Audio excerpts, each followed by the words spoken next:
There are nearly 600,000 food outlets in the UK.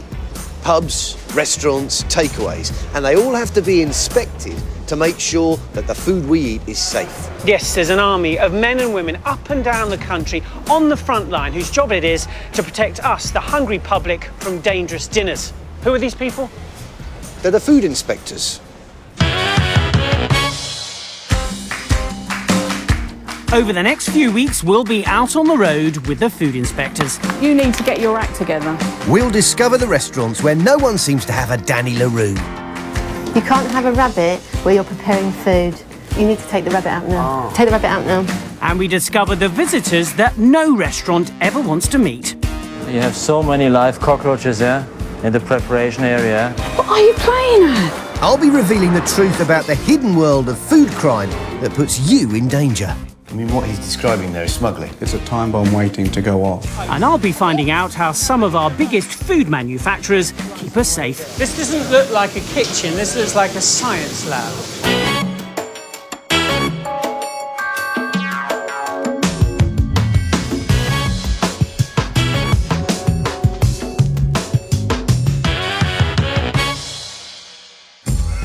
This week, animal rustling.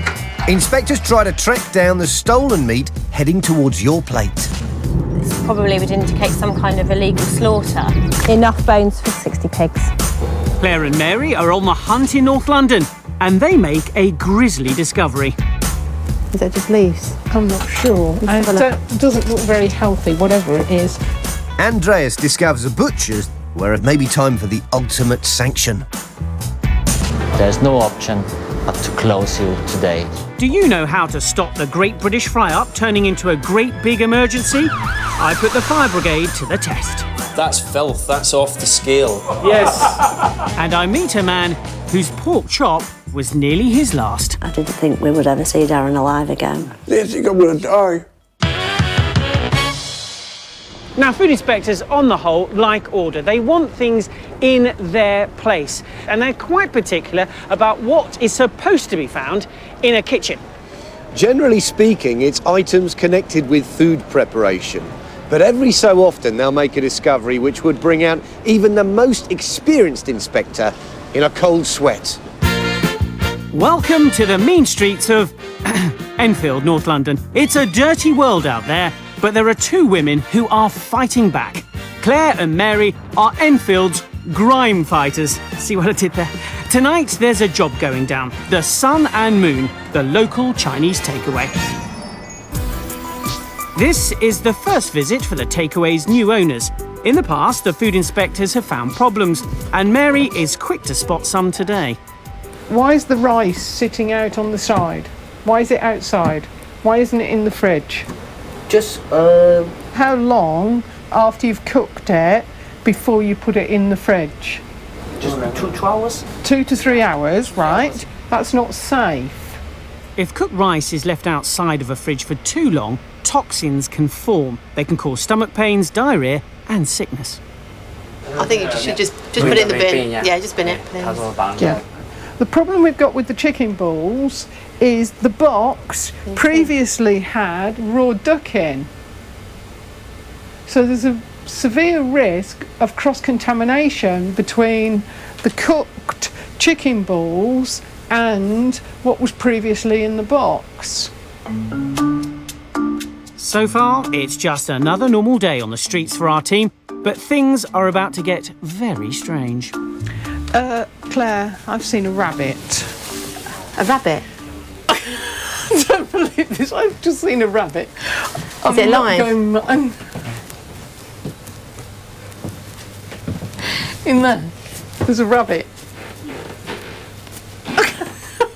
The rabbit is thankfully not destined for the pot. It belongs to the owner's daughter. You can't have a rabbit where you're preparing food. It's not acceptable. You need to take the rabbit out now. Take the rabbit out now. I've never seen that before. Never, ever, in my 19 years of doing this. Claire, ever the eagle-eyed inspector, then spots sticky pads on the floor, designed to catch rats and mice. Have you had a problem with mice in here? Do you know you have a problem with mice? No, sometimes a spider coming in. No, that's not what that's for. That's a rat glue trap. That's for rats and mice. That's why you put that down there. Not for spiders. Claire has heard every excuse before and she decides it's time for a closer look.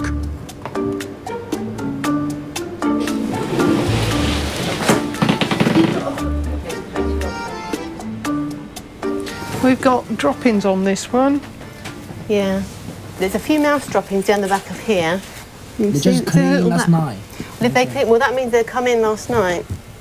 If you cleaned last night, they've come in sometime today, which is why you shouldn't keep your back door open. Because obviously they can just walk in. Oh, no. At the back of the preparation area is a wash with droppings and mice urine. Droppings throughout the area in here as well. This is now a serious crime scene, so Senior Inspector Claire needs to file a report. I need some evidence of droppings in here. Open food. So basically just Just some photographs. photographs of everything. Yeah. Okay. I'm very concerned at the moment because what I've found here today is an infestation of mice. There's mouse droppings throughout here where you're preparing food. You've got lots of open food out. Obviously mice, they're good climbers and they will run over all the surfaces here. They dribble urine. I'm really concerned about what's happening here. Claire might be concerned now, but we'll be back later when things go from bad to worse with a shocking discovery. Is that just leaves? I'm not sure. It doesn't look very healthy, whatever it is.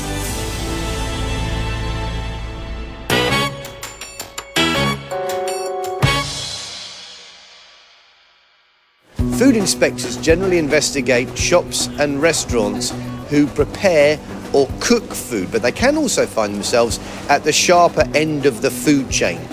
Food business is big business and it can attract people who cut corners. Every week I'll be investigating a food crime that is not only an illegal act, but which can put you and your family and anyone who eats these foods at serious risk of illness. We have some of the strictest laws in the world controlling the movement of livestock and meat.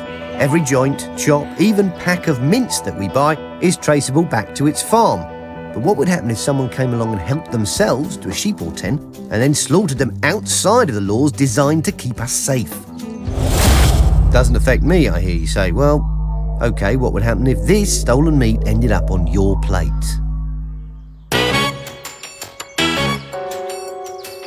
The price of meat, like most foods, is on the up. But that doesn't just mean a little bit less pork on your chop. It's also resulting in a countryside crime wave that might sound like something out of the 18th century, but which is bang up to date. In 21st century Britain, animal rustling is booming. Pigs, sheep, even cows are being stolen, loaded into lorries and driven away. And if this ends up in the food chain, any of us could be eating illegal, unsafe, stolen meat without even knowing it. But our food inspectors are on the trail. And like all good crime thrillers, this one begins with the discovery of bones. Good morning, Trading Standards. This is Dorset's Trading Standards Office. Karen Wood is a senior officer. It's her job to make sure businesses in the county operate within the law. What's the actual location of these? Yeah, I know the area, yes. A member of the public has made a grisly discovery. Some bones in bags have been found in a field down in Shatwick. A phone call has led Karen to a field just off the main road. You can actually see some black plastic up here, just in this. Stinging nettles. What Karen's found is the secret hiding place of leftovers from an illegal animal slaughter. And I've just pulled out these bones and counted enough bones for 6 pigs. And that's just in one bag. There are 10 bags here. We're looking at about 60 pigs. The value of this much pork from these carcasses amounts to around £18,000, making it a very profitable crime. A few years ago, cases like this were unheard of, but as economic times have got tougher, more and more crimes like this are being reported. In Dorset alone, there have been 8 in the last year. We're not talking about just, the odd animals stolen, we're talking about, fairly industrial scale that's taking Yes, place. there's a large number of animals, to be fair, From what you're saying, there's too much here for personal use, for somebody to be feeding their family. Supermarkets and butchers, they're too legit, they're too wise, and that really only leaves the restaurant trade.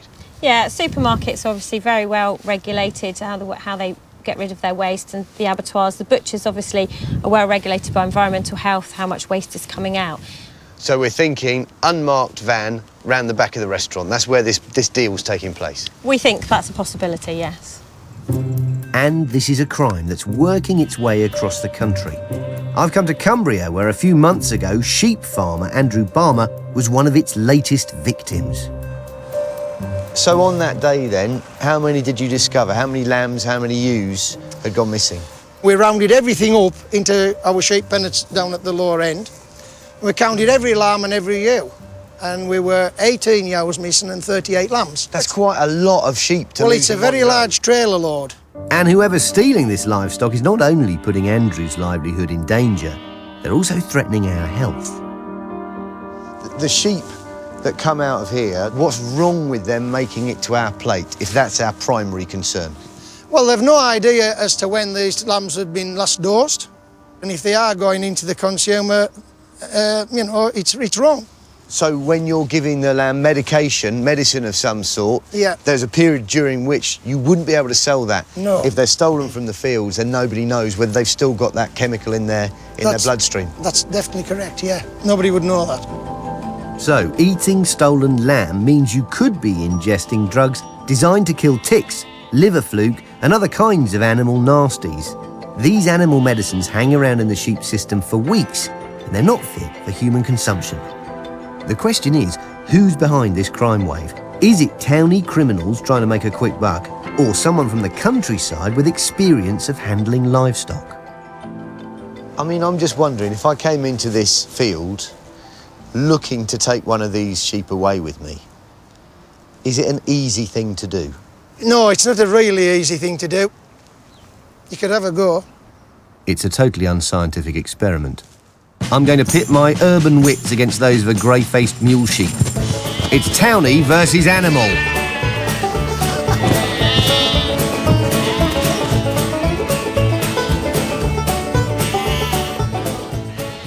Didn't even get as much as a handful of wool.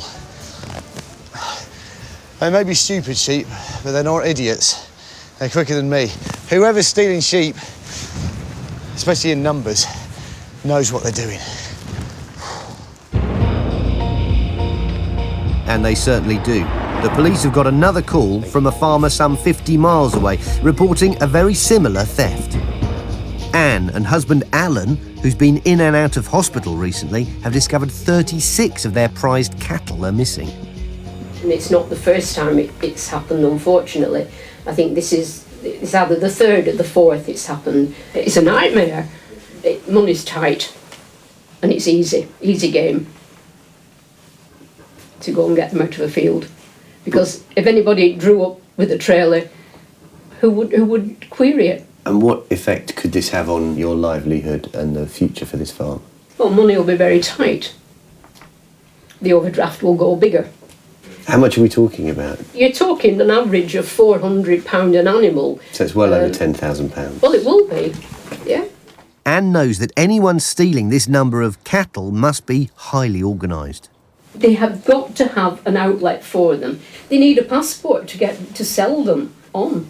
They can't do it otherwise. Every cow in Britain has paperwork. It's called a passport.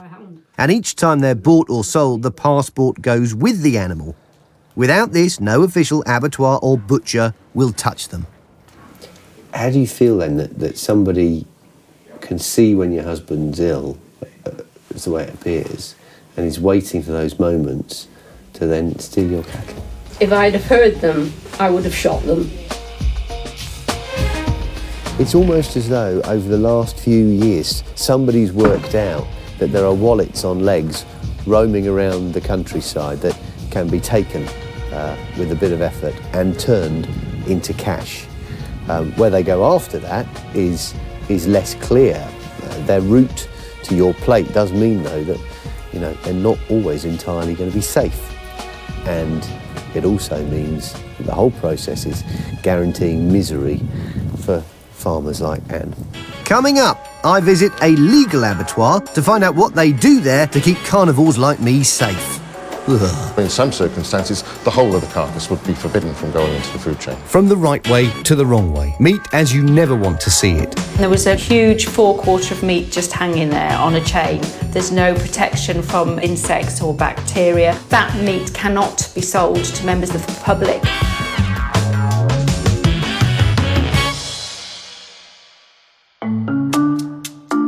Back in Enfield, Claire and Mary are at the Sun and Moon restaurant. The inspection started badly. Why is the rice sitting out on the side? Why isn't it in the fridge? And then got steadily worse. There's a few mouse droppings down the back of here. They just come in last night. Well, that means they come in last night. And then it turned downright bizarre. I don't believe this. I've just seen a rabbit. But before Mary and Claire finish, there's a storage shed outside they still have to inspect.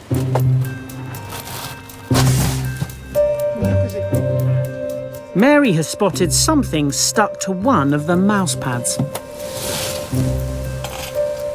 What's that on there? Is that just leaves? I'm not sure. It doesn't look very healthy, whatever it is. Oh, let's have a quick look. Right.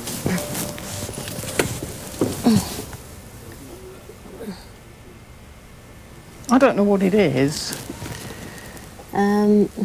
From the droppings, it looks like the mouse. There's feet here. Oh, right, okay.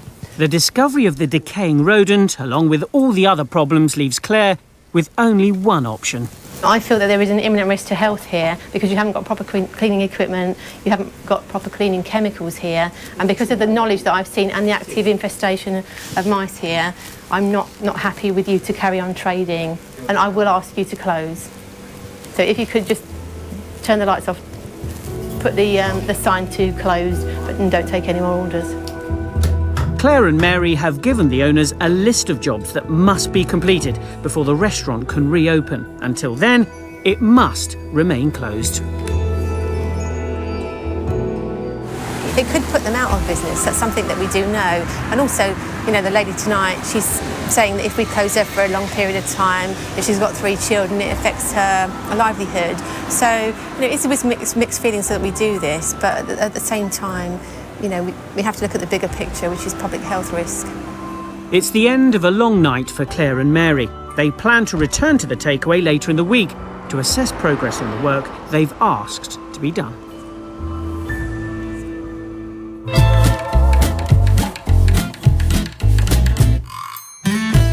Now here's a frightening thought for you. 40% of all food poisoning happens when we're cooking for family and friends at home.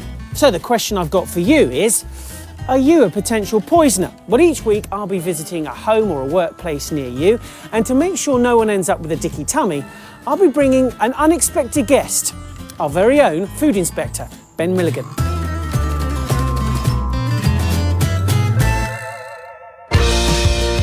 Today, it's the Great British Fry-Up. Every year we eat nearly 3 billion sausages, 7 billion rashers of bacon and 11 billion eggs. But do you know the risks and how to avoid them? Today I am in Lincolnshire to pay a visit to the fire and rescue team. These boys and girls are on duty 7 days a week, 365 days a year, and it is a hungry job. And did you know that the favourite food for a firefighter is a fry-up? Morning, Green Watch. I know you guys do an incredible job keeping us safe from all types of danger every single day. Well, today we are going to return that favour. We're going to make sure that you eat safely in this station. We are going to give you a food inspection. And I've got a little surprise for you. Morning all. This is Ben, our food inspector. Just like you, he takes his job very, very seriously. Now this is a normal day for you, so we're going to start it with an emergency drill. So away you go.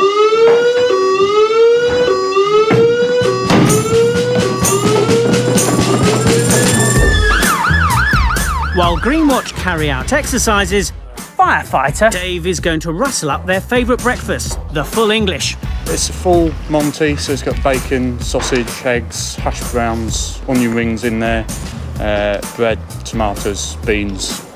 Yeah, the works. Lovely. Even though Dave's been Green Watcher's cook for the past 7 years, a fried breakfast has plenty of food safety pitfalls lurking inside every sausage and egg. Which is why Ben and I are here with our top tips to keep the breakfast bacteria at bay.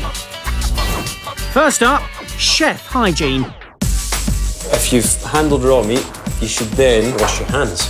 You shouldn't go all around the kitchen touching all other things.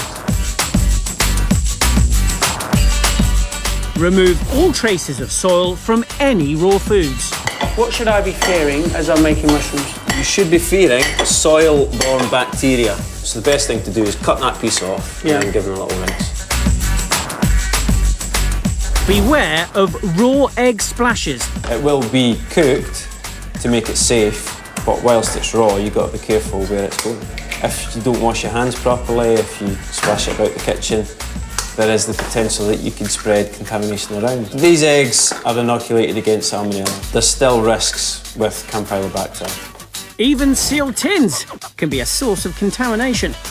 You never know where the can's been stored. It could have been in a cash and carry with mice or anything, and there could be mouse urine over the top of the can. So would you wash a can before you opened it? I would wash the top of a can before I opened it, yeah. Have you ever done that? No, never done that. No, nor have I. And raw sausages are a major cause of food poisoning, so make sure they're cooked through. Let's have a look. We're looking for, in the middle, above 70 degrees, which is, they're cooked. So there you go, experienced chef. He knows, he knows. I know. Food poisoning doesn't just come from our food. Our kitchens can harbour all sorts of hidden bugs, and Ben knows just how to find them. Right, who is without tomatoes? So, while Greenwatch tuck in, Ben gets stuck in. Will our firefighters be quite so pleased with his results? You had a good look round, didn't you? I did. What did you think? It's tidy, but it's filthy. When you say filthy, how filthy? Because you've got special gadgets, haven't you? I do. I've got a little special gadget here which shows you how much organic matter's on your surfaces, on handles, that sort of thing. So what that means is how much plant, animal or bacterial matter is on there.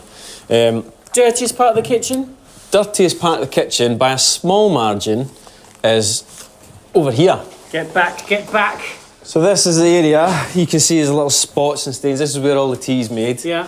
What I would expect from a surface is between 500 to 1,000. That's the reading? Yeah. So that's 1,000, above 1,000 would be a fail. So right. Any ideas what you got? 1,001. 1,001. 1,001? 1,000. How many? 13,000. That's filth. That's off the scale. Now, this might be high, but the truth is, Ben finds these levels in most of our inspections. We all find it hard to clean up the nasties we can't see. And in this kitchen, like so many, there's an obvious culprit. This is sort of a perfect breeding ground for bacteria. Yeah, exactly. It's moist, it's nice and warm in here. They'll just be breeding like crazy in there. You've got blue kitchen wipes there, just wipe off, throw it in the bin. Any bacteria goes in the bin. The boys from Greenwatch told us they are really hot, of course, on fire safety in the kitchen. Now, after our visit, they say they will take food safety just as seriously. So remember, even your favourite meal can contain hidden dangers. And in your kitchen, if you can't see dirt, that doesn't mean bacteria isn't there. The best advice is to clean and then sanitise work surfaces. A damp dishcloth can spread more bacteria than it cleans. Use disposable paper towels.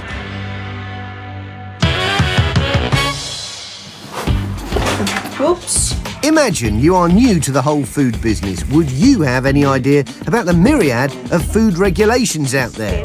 Food inspectors don't just turn up unannounced. You can ask them in for help, as the do's and don'ts of food safety can be pretty daunting.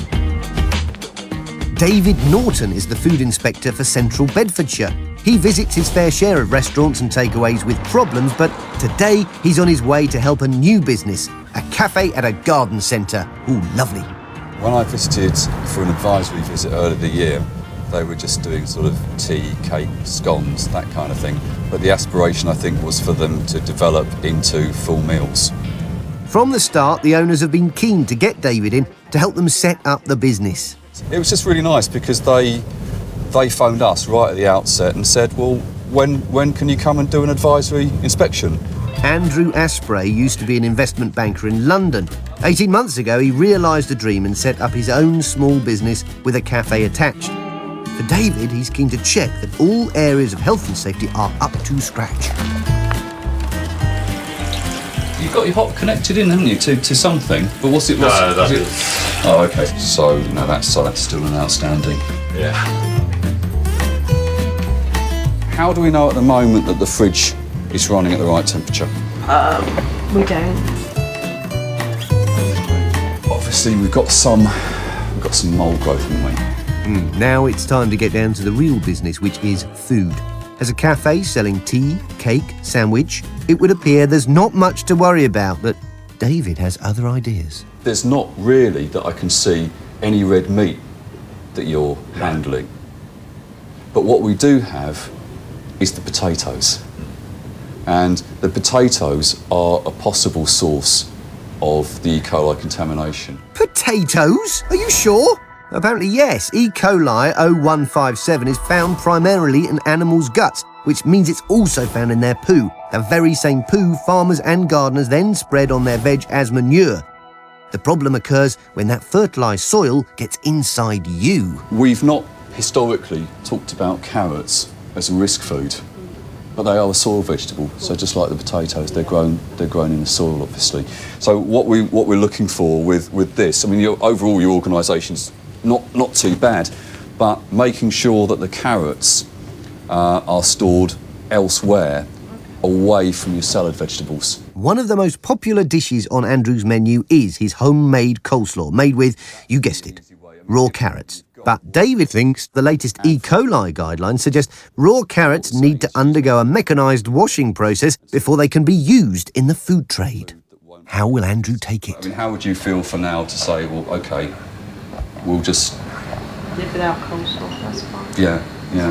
And that's a question I think that's ridiculous. Coleslaw is absolutely a totally healthy meal. And if there is a risk of E. coli, I'd rather serve it on the menu saying there's a risk.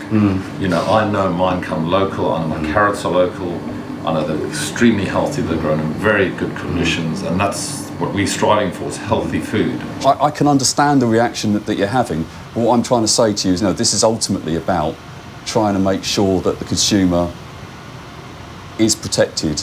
You only need fairly small numbers of the bugs to make people ill. David wants Andrew to take coleslaw off the menu while he checks, but Andrew's not happy. For me, if I'm running a very clean establishment, we are using local food, we are producing healthy. If it got to the point where the general rules were completely so outlandish that it didn't make sense for us to open, then there's no point in being open. There almost seems to be we've lost the sense of common sense. But for David, it's all about going by the book, quite literally. Leafy and root vegetables that have not been supplied as ready to eat will not have been subject to controlled washing procedures and should be classed as a potential hazard in terms of cross-contamination of E. coli 0157, particularly if soil or manure is visible. That is outrageous as far as I'm concerned. I cannot personally see the risk of that. David's agreed to talk to the Food Standards Agency, but that's cold comfort for Andrew. The risk of E. coli is absolutely minuscule. I mean, for me, sufficient would be bring them in here, wash them, chuck them in the fridge. You got these people making decisions in suits and ties in an office, and they are telling me what I can do in my nursery. That's what drives me nuts.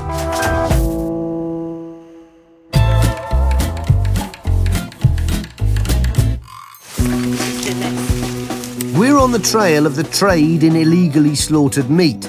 It all began when our food inspector found some bones. We're looking at about 60 pigs. Then I met a farmer who'd had more than 50 sheep stolen a few months ago. This is not someone that's just come up into the hills. That's quite a lot of sheep to Well, lead it's a in one very go. large trailer load. And it's a crime that can lead to stolen meat ending up on our plates. The slaughtering process that puts lamb, beef and pork on our plates is closely monitored by men like Craig. And he can't just stroll into an abattoir in his everyday clothes. So it's time for us to put on our whites. OK, now what's this that's going on now? I've got a beard, I'm afraid, so the hair of the head must be covered. So you would rather keep the beard and wear the snood than lose the beard and not have to wear that? Yes. You really like your beard? I do. OK, so in terms of what's on our plate, what is this process eliminating that maybe illegal slaughtering wouldn't be? Well, the process is all about controlling risk. The risks in this case are about bacterial diseases that could make you quite upset. Bacterial diseases that they check for include Salmonella and E. coli, but it's not just the things you can't see. There are also rigorous checks for parasitic conditions, abscesses from cysticercosis, tapeworms and liver fluke. So this slaughter process, it's got checks all the way through for the outside of the animal, for the inside of the animal, to prevent those things coming through. Yes, definitely, because Simon, as the meat inspector here today, has got powers that if he finds something that's wrong, he makes a judgment on the carcass that maybe part of the carcass would need to be removed from the food chain, or in some circumstances, the whole of the carcass would be forbidden from going into the food chain. The animal carcass is now past fit for human consumption. The final job is to give the meat a UK health mark, meaning the meat can now be traced all the way back to where it was farmed. If you do come across lamb that's not marked like that, is that a time you need to start asking questions? Yes, I would be very concerned about that. If you go to the supermarket and look at the retail packs of meat, you'll see that this mark itself translates onto the label. You'll see the oval mark to show where it was produced. So when you see that mark on your chops, rump or roast, you can be happy it's safe. But if meat hasn't been through the proper channels, you may end up eating meat that has been treated like this. In 2010, Trading Standards Officer Samantha Diamond was called to this farm in Northampton. We went into this initial barn at the front and there was a huge forequarter of meat just hanging there on a chain. No coverings, so there's no temperature control of how the meat's kept. There's no protection from environmental factors such as insects or bacteria. There's waste product here from the slaughter of animals, and that should be disposed of in a proper way so that other animals can't access it. In that storage area, there was meat from an animal that had been killed on farm, so that had not been through any inspections, so that meat cannot be sold to members of the public. So the meat on the butcher's blocks and in the cardboard boxes, it's all exposed, you know, and if you're moving something from one part of the store to the other, if it's dripping blood, it's going to drip over the meat that's on the floor, so it's just not hygienic. In this case, the farmer was home slaughtering cattle for personal consumption, which is legal. However, he was convicted for food safety and hygiene offences. But once animals are stolen, there's no saying how they're treated or disposed of. Animal rustling is a crime blighting the lives of farmers across Britain, and the damage it does to us doesn't end there.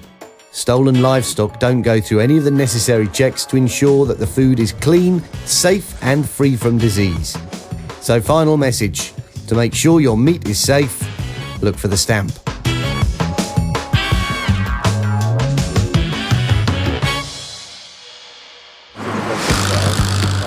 Back in North London, and Claire is flying solo for a revisit to the Sun and Moon, a Chinese takeaway where rodents have been leaving more than just a few droppings. There's feet in here. Oh, right, okay. I'm not happy with you to carry on trading, and I will ask you to close. Claire has returned several days after the first visit to find out if the rodent problem has been solved. The reason that I've come here today, obviously you requested a visit to see if you would be allowed to open today. I'm going to be looking around to see if I can see any further evidence of mouse activity.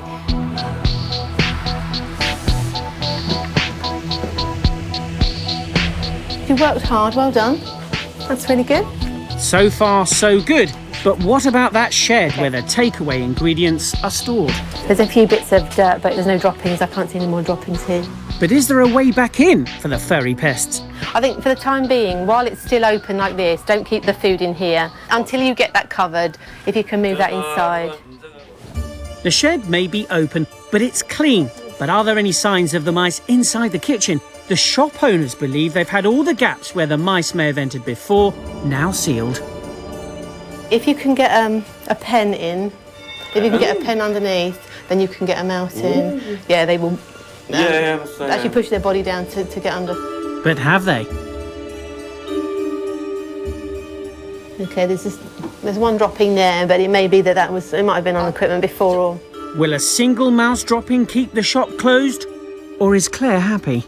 you just need to make sure that if there is activity here with mice, if there is a stray one in here or one or two still in here, that everything is protected, and also that you sanitise down just before any food preparation happens.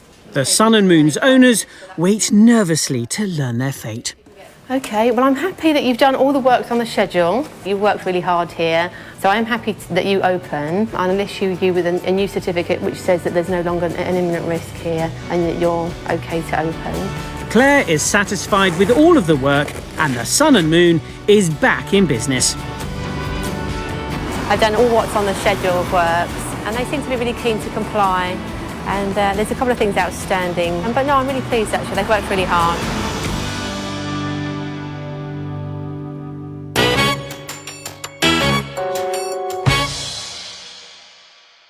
Anyway, that was a great result for the Cagney and Lacey of food inspectors. They won't remember Cagney and Lacey. They will. Lacey, the really sexy blonde one. I'm surprised you're still here. You should be finding out about the man who nearly died because he ate an undercooked pork chop. Oh, yeah, I better go. See you in a minute.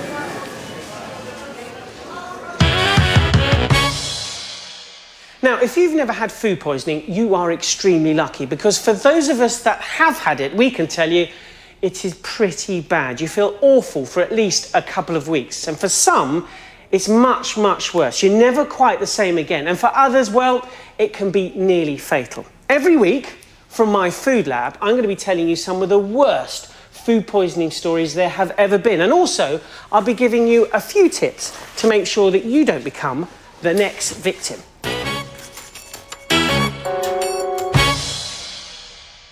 This is the story of Darren Ashall from Chorley in Lancashire.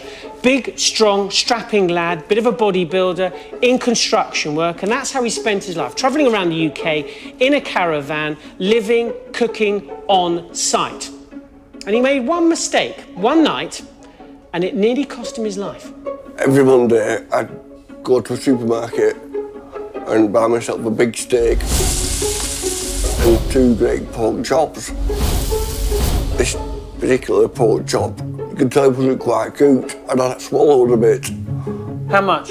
Just a mouthful. Darren says he cooked his piece of meat for about 5 minutes. There's a slicer open. As you can see, the meat is still red. Now that means it isn't cooked well enough. The bacteria inside is still alive. Well, 3 weeks after eating that one mouthful of undercooked pork, things took a terrible turn for the worse. Woke up with the strangest headache I've ever had, and a tingling in the corner of my face there, like a pins and needles, if you will, but it was really localised. Within 48 hours, Darren was in intensive care, fighting for his life. I never thought that Darren had gone from being at work a couple of days earlier to the state that he was in there, and then it just went drastically downhill. Drastically so quick. I had tubes in my hands, tubes up my nose, tubes to my throat. But the only time I realised that I thought I was going to die was when my family was in my bed and they all started to leave crying. We was told that they was taking him down for some scan, so we all said our goodbyes to him as they were wheeling him off, and that were it for me. I thought that would be it. I didn't think we would ever see Darren alive again. Darren believes he contracted listeriosis from listeria in his undercooked piece of pork. Now, listeria in uncooked pork is rare, but not unheard of, because listeria is widespread in the environment, in the soil in sewage, and in the faeces of animals. It wasn't just the listeria, it was what listeria caused happened, so it went beyond listeria. You know, listeria was the pinpoint of it, but listeria brought, it was like a domino effect, it brought everything else on it with it as well. Darren's nervous system was under attack. Listeria in food passes through the stomach to the intestine, where the bacteria invade your own cells. And it's clever. It tricks the immune system into thinking it's harmless by hiding inside our body. And then it multiplies and infects other parts. And in Darren's case, doctors believe the bacteria invaded his nervous system, leading to meningitis. The doctor said I could possibly lose a limb through the meningitis alone. And listeria had a high kill rate. And to pull through them both was quite, spectacular. After 5 months of aggressive antibiotics, Darren began to improve, but the doctors still didn't know what had caused his illness. A doctor of poison went through this list of things. I said, no, I don't eat that. Have you had any undercooked pork? And as soon as he said that, I went, that's it. It was like a light bulb. My goodness, so from undercooking a pork chop, yes, you go within a month of being a bodybuilder to being at death's door? Yes, literally. Listeria can occasionally be found in raw meat, but it's most commonly found in chilled, ready-to-eat foods, including pre-packed sandwiches, pâté, butter, soft cheeses, and cooked sliced meats. And the best ways to prevent listeria infection is to always wash your hands before and after handling raw food. Don't eat food that has passed its use-by date. Always follow storage instructions and make sure your fridge is below 5 degrees centigrade. The only advice I could give people is to make sure you cook it properly. Overcook it, just don't undercook it, because it could cost you your life. Coming up later, I'll visit a sandwich factory to see how they keep their products listeria-free. This doesn't look like a kitchen, this looks like a science lab. Brent, North London. Home to more than 300,000 people and also to some 2,500 food outlets, every one of which needs to be inspected. Brent Council's food inspector Andreas Kirchner is heading off to inspect a fishmonger and butcher who he's inspected before. The first thing he needs to do is see if it's got any history. By looking at the last inspection, I would expect that we find a little bit of dirt. Things don't get off to a terrific start. I got to tell you, your shop is in a bad state of repair, yeah? Okay, I mean, if you look at it, the whole thing is falling apart, literally, yeah? It's not long before Andreas finds telltale signs that this shop may have had some visitors. Your mice, they're running over the shelf, yeah? And then they're gnawing through the packaging, yeah? And eat the contents. So they have an endless supply of food in here as well, yeah? There's quite a bit of mouse droppings around this area as well. Oh, mice. Lovely, aren't they? Cute, furry. No, they're actually a serious problem in any food business. One rodent can lay up to 60 droppings every night, and they urinate frequently. If that wasn't bad enough, they can carry salmonella and also a disease that can cause viral meningitis. You have lots of gaps, yeah? If you look at the doors, there's a lot of gaps where they can come in. A mouse is gonna get through, yeah? Mouse, they're getting through openings as small as a pencil, yeah? You need a door that fits to the frame properly, yeah? But mice aren't the only pest problem this shop has faced. Andreas is looking for evidence of a continuing cockroach invasion. Whatever your pest control company is doing, it doesn't work entirely, because it seems you have the mice and the cockroaches for some considerable time now, yeah? Because it's mentioned on consecutive pest reports. Cockroaches are one of the worst food pests. They carry and transmit disease such as dysentery, gastroenteritis and typhoid. Their droppings have been linked to an increase of eczema and asthma, and a few cockroaches in a kitchen can quickly become an infestation. See, there's an alive one. This one is live. You see this one there? In the cockroach world, it's considered very bad form to be caught lying on your back when the inspector calls. This bug is out of luck. Smile. You're going on Facebook. Has owner Mirwazi Sakizadeh done everything the pest control man suggested to get rid of this problem? In his report it says also that spraying would be needed, yeah? And I'm not sure if that has been carried out or not.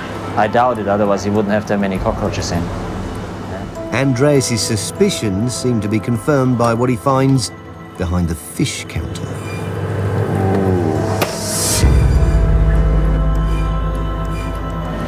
Got quite a lot of cockroaches here. Do you know about it, yeah? You see them running around? And you can see, you know, there's loads of them now. So they're right here in the preparation area where they prepare the fish, cut the fish, do whatever, yeah? So obviously that's completely unacceptable. The evidence is mounting up, and in some cases, crawling off. It's time for the owner to face his filth. If you have a look for yourself, yeah, you have so many live cockroaches there in the preparation area. They're all alive. Have a look. I gotta tell you, it doesn't look good, eh? I think we're gonna have to shut you down, yeah? I think we have to close you. Yeah, why? Because you have cockroaches running over your food. For me, if I see live cockroaches within your preparation area, that's not acceptable, yeah? Yeah, I have too many children. As I close my shop, I'm dead. Yeah, I leave you open, you're killing your customers. Let me ask you a question. Would you like that your wife goes to a shop and buys fresh fish and fresh produce when you know in that shop they have mice and cockroaches and they crawl over the food that your wife is gonna buy and you're gonna eat? Yeah, I know, I understand. Do you understand what I'm saying? So you understand our point, okay? There's no option but to close you today formally. My opinion, there's imminent risk to public health. It's right next to the food. The owner knows about it. It's in the pest report. It's in consecutive reports as well. So it's not something that's happened since yesterday. Yeah, it's an ongoing thing, and I think it should be closed.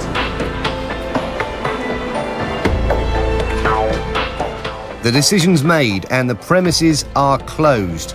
The owner now has an opportunity to clean up his act, and Andreas will return in 2 weeks when he'll assess the improvement. But until then, the shutters are coming down.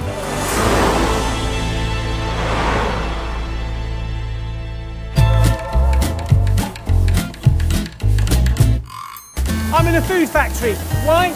Because UK food production is worth a whopping £179 billion a year. That's a lot of cash, but along with that comes a lot of responsibility. One small mistake and the consequences to the consumer can be enormous. Each week, I've been given exclusive behind-the-scenes access to show you how the major manufacturers keep Britain safe. Cheese and tomato, cheese and ham and pickle, cheese and pickle, BLT, chicken salad. I love sandwiches, and you would have thought to produce one of these, a pre-packed sandwich safely would be something pretty easy to do. But did you know that one of these is a potential breeding ground for lethal bacteria? So what do the sandwich makers do to make them safe? This is Rayner Foods in Chelmsford. They're a firm which prides itself on food safety. They make 30,000 sandwiches every day. They have to take their food safety very seriously. If I could ask you to put your hood on. A hood? Have you got a hood on there? Yeah. We have a hood because hair complaints are one of the most common complaints in the food industry. Okay, I mean, I would say, yeah, hair in a sandwich isn't nice. Good dodge, but it's not going to cause me any harm, is it? It's possible. Is it? Hair can contain a pathogen called Staphylococcus aureus, Right. and in sufficient numbers these can produce a toxin, and this toxin can cause food poisoning symptoms like diarrhoea, stomachache, nausea. Okay, I'm going to take hair much more seriously next time I see it in food. Let's go. Okay. Okay, I look stupid in my rather fetching blue overalls, but at least you won't be picking any of my hair out of your sandwiches. How many sandwiches do you make a day? Around 32,000 products per day. So 32,000 sandwiches products a day. There's not a lot in your fridge, mate. All the stock gets delivered to us just prior before we need it. So we're using it as close to its production day as possible. And the reason they don't want any of their ingredients hanging about any longer than necessary is because one of the deadliest food poisoning bacteria known to man, our old friend, Listeria. You see, it's a very common organism. You can find it in your drains at home, on the bottom of your shoe. You can find it in the back of your fridges. If you don't clean it out often enough than that, it's ubiquitous, it's everywhere. Of course, strict temperature control isn't the only way of keeping the bugs at bay. This is the sterilisation room. Right, okay, so what goes on in here? In here, we wash all our fruit, vegetables and herbs, as well as external packaging in this solution. When we're washing lettuce and greenery and vegetables and stuff like that, are we just making sure there's not mud in it, or is there something serious? No, you're removing the mud, which is important, and you're also removing any potential pathogens. These grow in the field. E. coli is found in animal intestines and in human intestines, and if they muck spreads those manure and they pull it out on the field, it's possible you can get E. coli contaminated all the lettuce in the fields or your tomatoes. Is it water? It doesn't smell like water. No, we wash it in chlorinated water. Is that safe?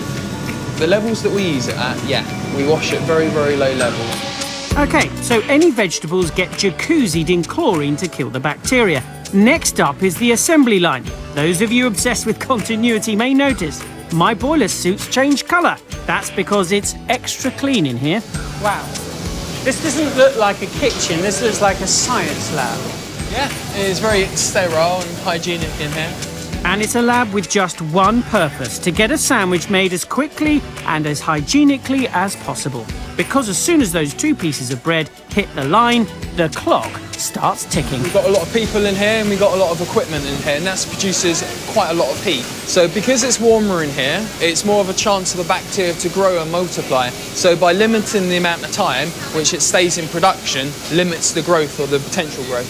So you're taking enormous precautions here. You know, I have a confession, it's not like that in my kitchen when I'm making a sarnie. You can only poison your own household, okay? Right. Because we're supplying thousands and thousands of consumers, we have the potential to cause a lot of harm, which is why we take the precautions that we do to mitigate and reduce them to acceptable levels.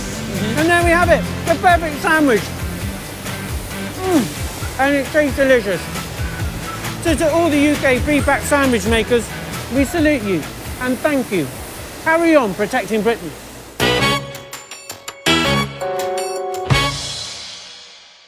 Back in Bedfordshire, and 2 weeks ago, Food Inspector David Norton visited the Mill End Nursery and Cafe. When it came to carrots, David wasn't happy with how they were being washed. Root vegetables that have not been supplied as ready to eat will not have been subject to controlled washing procedures. The risk of E. coli is absolutely minuscule. You know, you got these people making decisions in suits and ties in an office, and they are telling me what I can do in my nursery. That's what drives me nuts. Andrew's coleslaw was off the menu. It was deemed too dangerous to serve. But he wasn't going to take it lying down, and he took his campaign to the local papers. But now David's had time to get some guidance from the Food Standards Agency over the complicated issue of carrot cleansing. What they came back to me with was the advice that what controlled washing means in practice is rinsing in cold water in a colander and moving the item to ensure that all dirt is removed. So that's carrot washing then, pretty straightforward, and that is great news for Andrew. So the new guidelines are on. I'm really pleased to say we can have coleslaw back on the menu. We are now doing the carrots in the way that we've been told, and I can use my fresh carrots from Grove Farm. I would have imagined this sort of thing would have taken 6 months, but you know, they'd have to battle their way out of miles and miles of paper.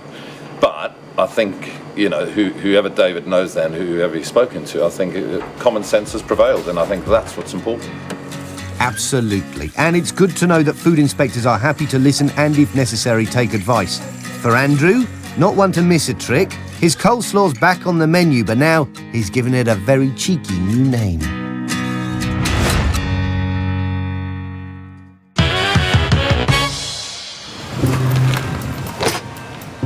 back in Brent, and Food Inspector Andreas Kirschner closed #1 halal meat 2 weeks ago. On his first visit, he found a cockroach infestation. You have so many live cockroaches there in the preparation area. They're all alive.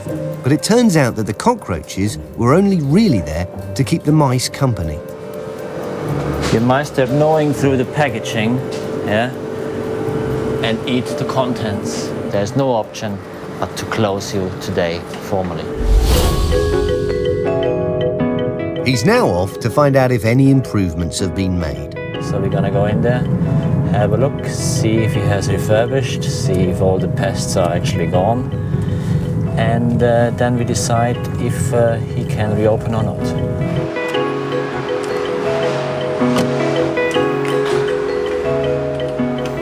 So you've done quite a bit, eh? Looks like a completely different shop now. First impressions are good, and Andreas is impressed by the look of the place, but he's got an eye for detail. Not even the smallest space escapes his attention as Andreas ensures public safety, armed only with a meticulous nature and a can of bug spray. Cockroaches are crafty, but happily for Mr. Sakizade's customers, Andreas is just as thorough at making sure that they're gone.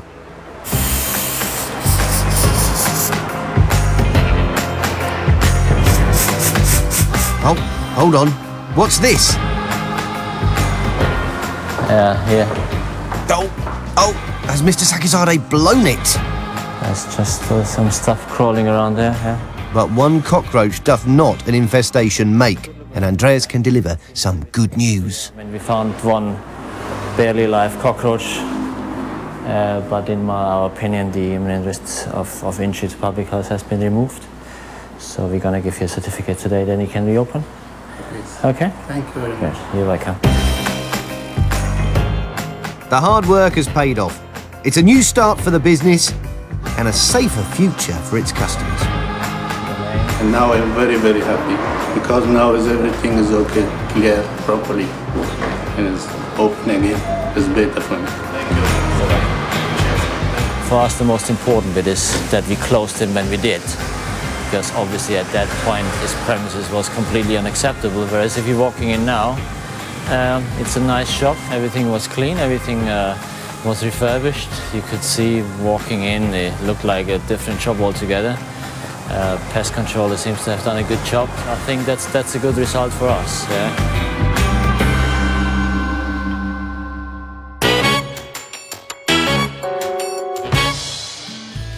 It's good to know the food inspectors are out there keeping shops and restaurants safe. But our kitchens, well, they're up to us.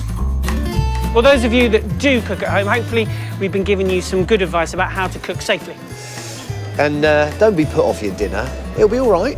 It will be. See you next week. Bye-bye. Seriously, cheese, bit of pickle. I'm not going to do that. It's simple. No, I don't want to do it. Next week, the illegal trade in shellfish that's putting our healths at risk.